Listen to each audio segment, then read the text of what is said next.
This is the start of the exercise of the fall harvest. It's usually the fire. Nothing goes in there except tobacco.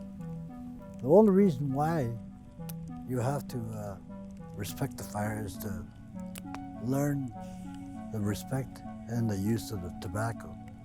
And that all things that we have start off hand in hand with tobacco. We try and follow these little groups, pockets of people that are trying to stay with those teachings. We call them teachings, traditional teachings. But that's why we have this kind of gathering, just to have people either learn from it, try and understand it, or feel that they're part of something big. We can't go and say, this is what you do, this is what you will do. No, you don't. You just show by example, and you hope that people will follow by example, learning, watching, and feeling part of it.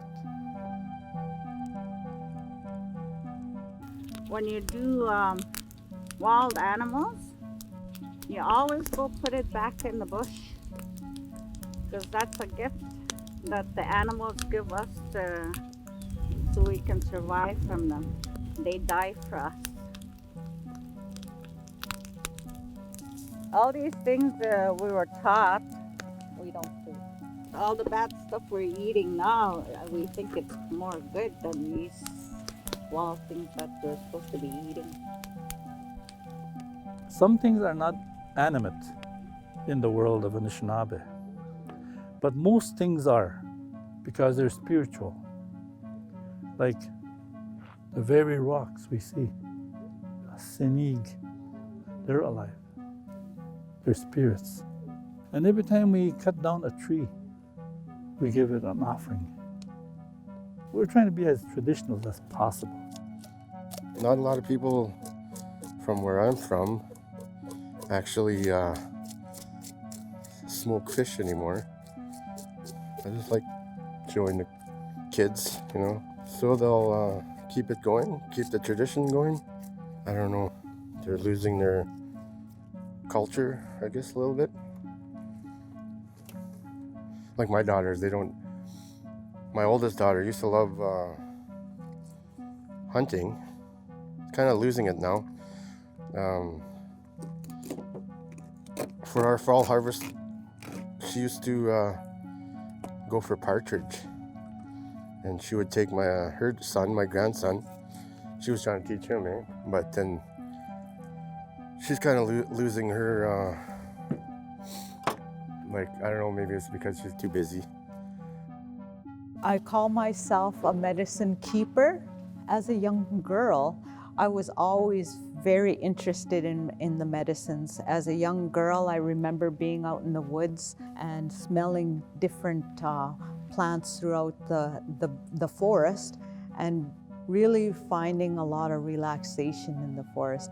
I still feel that. I still feel if I go out into the forest, Mother Nature is so gentle and kind. And since she offers up so much freely, I believe a lot of it is so gentle to our systems. It's there for us, and it's there for our bodies to utilize. Mother Earth in our surroundings, she's so kind that she gave us this. And so I feel it's important to go out into the communities and to spark the desire for young people to know about this so that they can have this knowledge, so they can go forth 7 generations into the future and bring this knowledge forward. I really appreciate when people ask me to come and share this knowledge. I think it's really important, and if people want to learn, then I'm excited to be able to provide that information. An elder was talking to me. I was at a powwow, and he says, have you ever wondered why we are losing our language? Why we are losing our language and our culture, the way of life that we've had through millenniums, is we don't talk about the staple food that we have anymore. You see, a long time ago, when somebody made a kill, it wasn't just food for your freezer.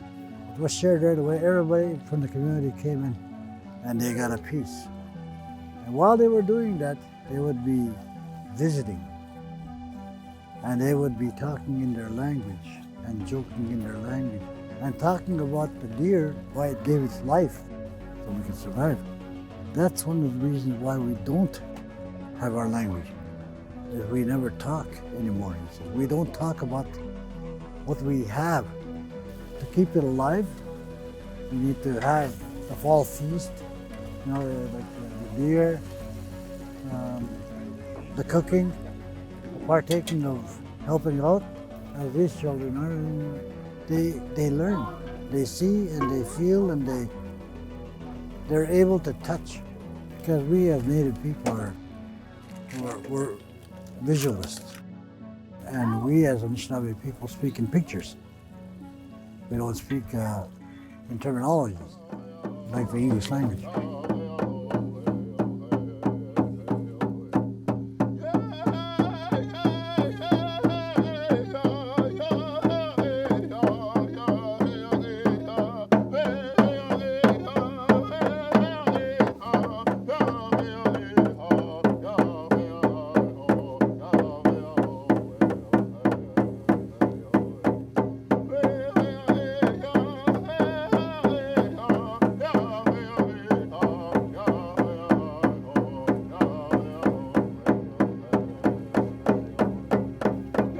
People are happy to help out. They'll bring a deer. They'll bring whitefish. And it's good. I mean, that's the way it used to be a long time ago. People helped out.